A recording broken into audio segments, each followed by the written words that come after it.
Hey everyone, welcome back to another week of weekly pickups of your host, Polish Gaming. Now this week's we got some good stuff this week. First of all, first one from Trade Me here, as you can see here.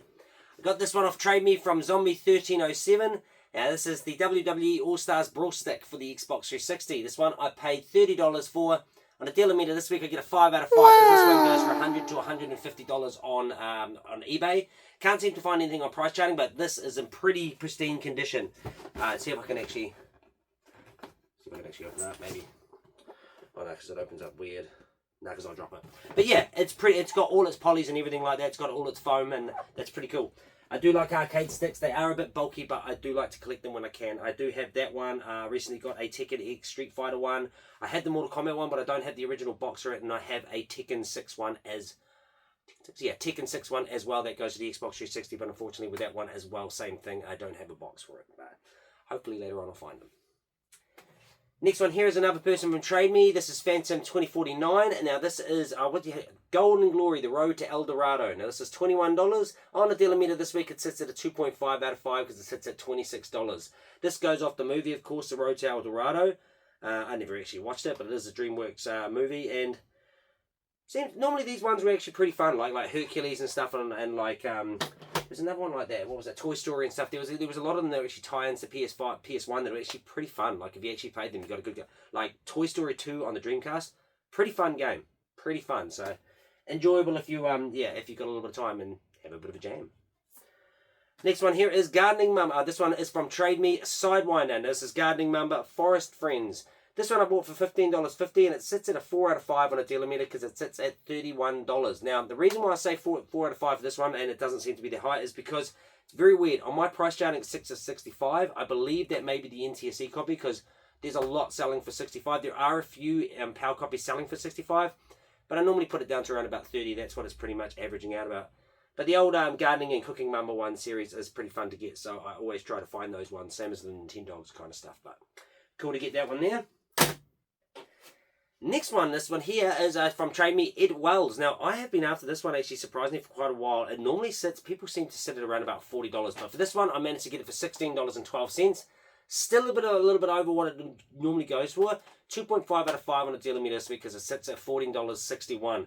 The big reason as to why I purchased this at that price and a little bit over is because of the fact that when you see it come up, it's normally sitting around about 30 and 40, and they tend to go. You don't see them come up, so I just thought I'd grab it and get it out of the way. There's an NTSC one on there which I saw as well, which can kind of almost confuse you when you look at it. You think it's quite cheap, but then you're like, no, it's NTSC. But got to keep a look out for that ESRB logo, because if it's not region form, if it's region locked, you're kind of screwed unless you JTag it or RGH mod it or anything like that. Now the next one here is from Trade Me Effin' Low. Now this is NBA Jam 99. This one I purchased for $31. Sits at a 3.5 out of 5 on a dealer meter because it sits at $47 there. This one I have seen stay on there for $50 for quite a while. All of a sudden he decided to dollar reserve it. I was keen to go up to 50. It's relatively, well, around about 45, around about that areas, but I managed to get it for 31, and it's pretty pristine condition. It is a sports game, but at the end of the day, it is NBA Jam.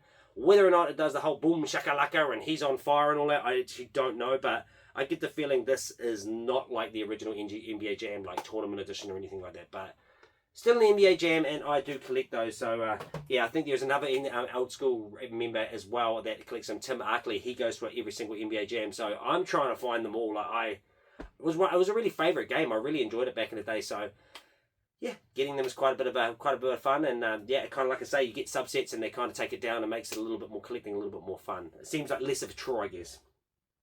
Now the next lot here is from Harry Veal, Highly Suspect. First one here is Ben 10 Omniverse. This one here was $7.25, 3 out of 5 on a dealer meter because it sits at $18.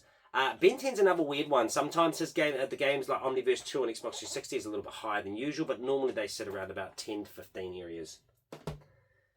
And next one here is Nintendo Presents Crossword Collection. Now this one here I paid $5.50 for, 2.5 out of 5 on a dealer meter this week because it sits at $7. Not much to write home about this, except this was kind of... I think this is pretty ingenious with the DS. When you play it normally, you flip it up like that. But when you're playing these kind of games, there is another one as well. There's quite a few like it, where you actually flip it on its side, and then you can basically... Yeah, you can play like that. And you can say you can play it on one side and the other side. I think that was a pretty cool idea. I do like Nintendo's kind of... what do you call it? gimmicky kind of features, like the Wii, the GameCube being so small, only 350 meg discs. What else? The Nintendo 64 being cartridges. Everyone was into everyone was into CDs at this point, and they say no, we're going to stay at cartridges. The Switch being, touchscreen, Wii U, all of these things were really ingenious kind of inventions. So it's cool when those kind of things, it's real gimmicky, like Project Rub on the DS as well as like that as well. Next one here is Dynasty Warriors DS, Dynasty Warriors Fighters Battle DS. Actually, no, it is Dynasty Warriors DS Fighters Battle.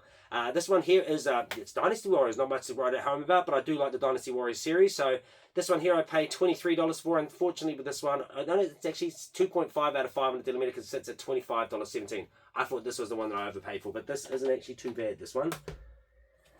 Next one here is Kung Fu Panda. This one is, I paid $8, 2.5 out of 5 on the Dealer Meter because it sits at $10.57. Not much to write home about. To be honest, I actually quite enjoyed the Kung Fu Panda on Xbox 360 and Kung Fu Panda 2. Haven't played 3. I've got 3, but they're actually quite a fun game. Honestly, like I say, another DreamWorks game that's just a tie-in with a movie. And what's weird about this is this doesn't even look like it's fitting. See, here's a problem with these DSs. They're like Sega Master System. They have multiple different case variants, so some of them will fit, some of them won't. It gets it's not even funny. Some of them, and it's just, you're just trying to find them and trying to basically get them. But this one looks like it is not designed for this. And with the DS, they did have a fat case and a skinny case. This is a skinny case. I get the feeling this is supposed to be in a fat case. But either way, I'll find out later. Next one here is on the Wii. We got the House of the Dead 2 and 3 Returns. Now, this one here I paid $25 for. Sits at a 2 out of 5 on the Dealer Meter here because it sits at $19.56. One a little bit I paid over for that one, but it is House of the Dead and it is Sega, so it does tend to kind of garner a bit of value with me in terms of it. And that House of the Dead is such a fun game. I used to really like playing in the arcades. Next one here is Open Season. This is $7.25, 2.5 out of 5 on the Dealer Meter because it sits at $8.61. Once again, it made this one isn't. Is it DreamWorks? Nah, it's Sony Animation, but another fun game. I quite enjoyed it on the Xbox 360. I really like those kind of DreamWorks, Pixar, the Sony Animation ones. The ones that are just basically tie-ins with kids' movies. They were quite fun. Next one here is Skylanders, Spyro's Adventure. So this one here I paid $7.25 for. On the Dealer Meter this week it sits at 2.5 out of 5 because it sits at $9.17. This is another not for resale value. I don't actually think you can find this one not for resale. So yeah, I think they're all like it. Next one here is Sniper Elite for the Wii. Now this one I paid $9.06, 2.5 out of 5 on the Dealer Meter this week because it sits at $14.93. So not too bad, that one.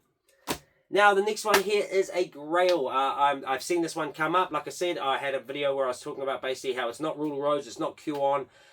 These two that are coming up are pretty heavy. They cost me a bit, but let's just get into that without further ado. We'll see what it's like here. So the first one here is Michigan Report from Hell. Now this one is a high up there on the PS2 list. It's in absolutely impeccable condition.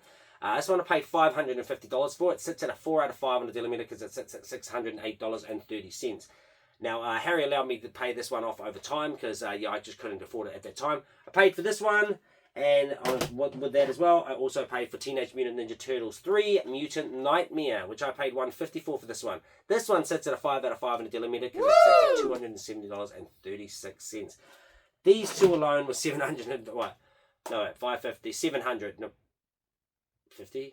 Yeah, $700 for the two of them. But well worth it. This is a big hitter. Now it's pretty much my biggest. It's not my biggest game in the collection. Kyo 2 is still. Oh, actually Castlevania is if you're going to collect like that. But Michigan Report from Hell is now my PS2 highest. And this one sits at probably around about my 5th or 6th highest one. So very expensive, but very worth it if you're going for a full set. You do have to get these things. That's me for this week. Yeah, like got a little bit coming up actually. Actually, I'm a little bit dry. It's been really dry on Trade Me, Marketplace, everything like this. I do have a couple of things come from Sam this week. I do have... no, sorry, this week coming, and then I do have my Tony Hawk collection, so that will most likely be part of it as well.